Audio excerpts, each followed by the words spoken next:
Hi everyone, welcome to my Thesis II presentation. My name is Ali Ahmad.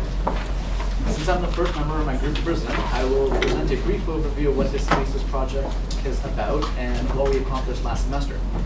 My team's topic is design and implement a radiation dosimeter for the consumer market. The design requirements that are it must be lightweight, inexpensive, small in size. Furthermore, the product must be easy to use for the general public and does not require any additional equipment or processes. Last semester, we followed the engineering design process up to the decision-making step and selected the best option for each part of our design. We decided to go with a solid-state silicone diode detector with a wired connection to an Android smartphone, all housed in an adjustable phone case. This is how the work was distributed at the beginning of the semester. My portion was to build the prototype for testing and the Android application. Derwin's portion was MCMP, Gabriel's was calibration experiment, Zohaib was wired communication and product design. A few weeks into the semester, we lost a team member and had to redistribute his work, such that Gabriel and I would share the workload of USB protocol and Android application. And if there was time, I would also work on a 3D product, the product body design. My deliverables for this semester was to design and build a prototype for testing and create an Android application.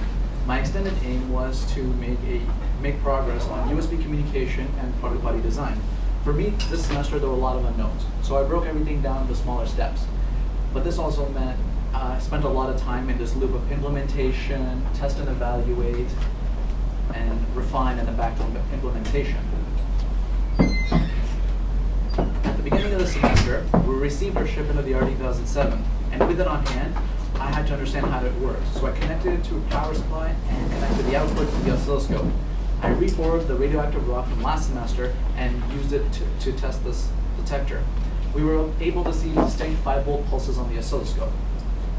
Here's a closer look at what the pulse looked like. It is 5 volts and approximately 136 microseconds long. Now knowing how to operate the detector and what the output is, I went straight to the wired connection. I broke it down into power delivery and data transfer. Looking at power delivery, only USB can supply the voltage required to power the detector, so I started with USB as a primary candidate for USB wired communication. My research in USB protocol led me to discover that because smartphones normally take power in, a special USB on-the-go cable is required to invoke the smartphone's host mode at a hardware level, so I went and bought one. And with it, I connected my smartphone to the probes of the oscilloscope and was able to measure the expected 5 volts.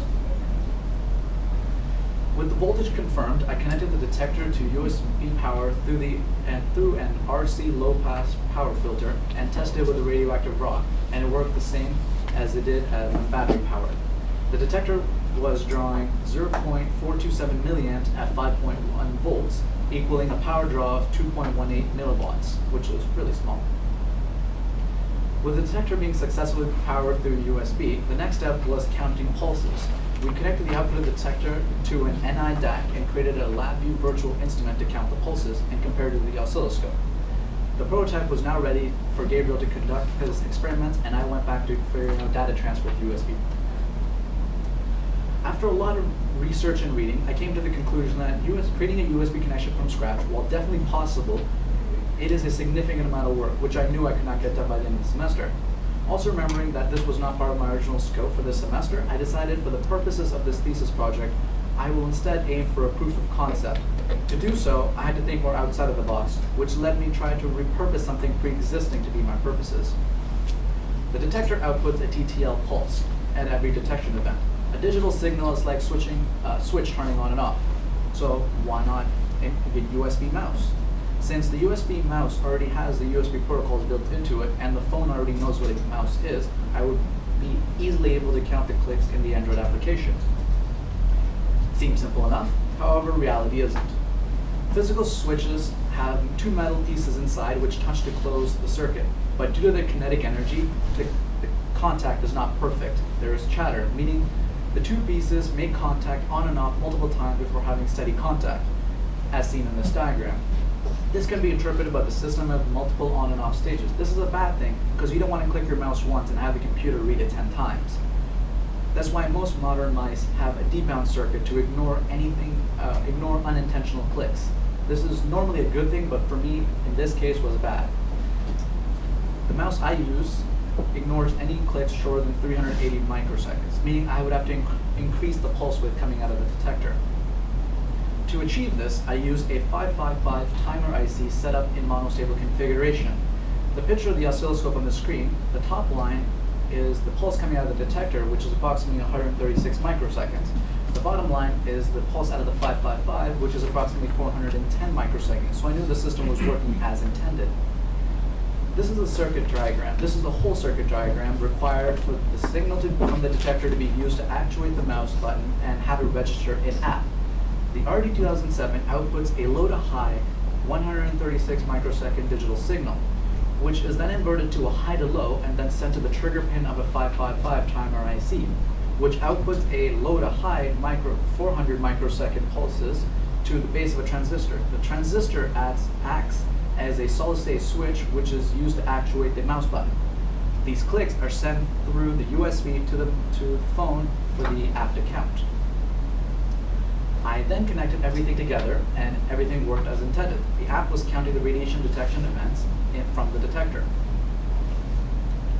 In parallel throughout the semester, me and Gabriel worked on the Android application. We first wrote out the pseudocode and laid out what we wanted the app to look like.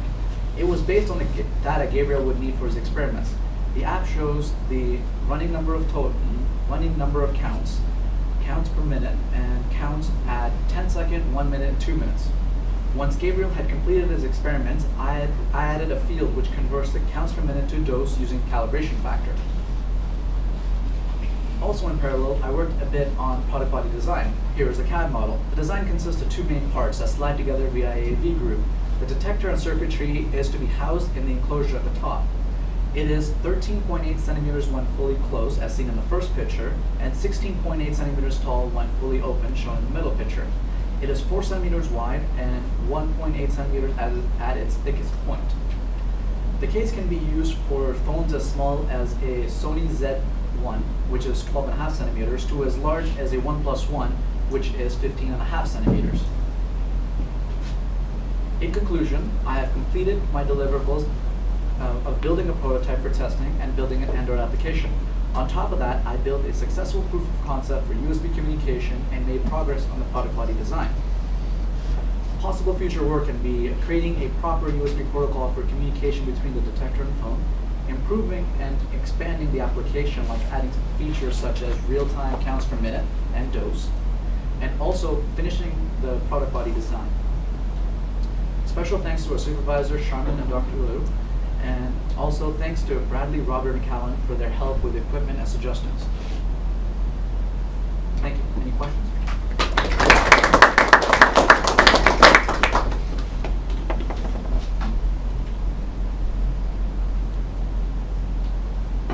Yes. So the purpose of the wire connection was to transfer the power.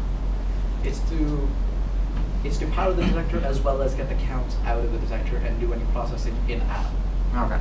So I was just wondering why you didn't go with the wireless, but once you got to the power, then So this is an option we explored last semester between wired and wireless. We concluded that wired would keep the parts required down, and thus the total cost of the detector. Okay, thanks. Any other questions? What's the total cost of the whole thing?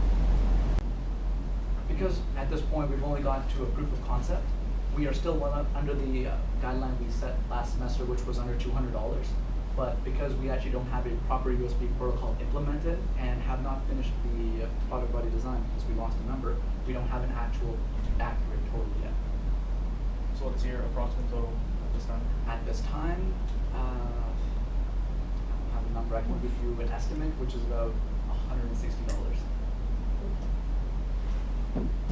So using the phone to power the sensor circuitry,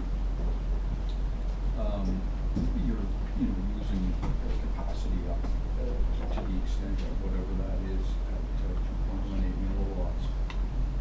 What's the did you assess what the impact of that is? In other words, how much shorter the usage cycle will be when you consider charging the battery in the cell phone? How often you have to do that?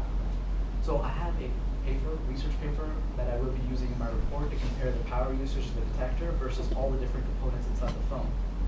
I have not fully done the analysis of it, as I'm not done the report, but I can tell you a screen would use 400 milliamps versus this uses 2, so it's significantly less. So it'd be approximately less than using Wi-Fi on your phone. I don't know the exact comparison yet, but that'll be in my final report. Do you have a question? That's okay. I think it's okay. Any other questions? Do you have a next steps? I mean, like you graduate and et cetera, but for the whole idea, is there a next step? The next step would be a future group to complete the work that we started, such as I was saying, the possible future work would be properly implementing the USB protocol. I've only completed a proof of concept and not a proper one, so that would eliminate a lot of the components that I used, which wasn't a lot even now. And to improve the application, and you can also add more applications. So we could release what we use as an API for other developers, open up the detector to be used by other developers, so they can be more creative in how we use the application. So you could mass source, collect radiation data from people using the detector and put it on a map and compare the people around you, such like that. And what I mentioned was adding more functionality to the app that we currently have, such as a real-time counts per minute and real-time dose. The way we had it set up right now was to give us exactly the data we needed for the experiments themselves. And actually completing the product body design, because there are still some details that need to be figured out. The model I have has added more details since last semester, but it's still fairly high level. So you're not going to start a business? I don't know how intellectual property business thing works with you boys and that. I think it's yours. You didn't hear it. Any other questions? Okay. All right, thank you.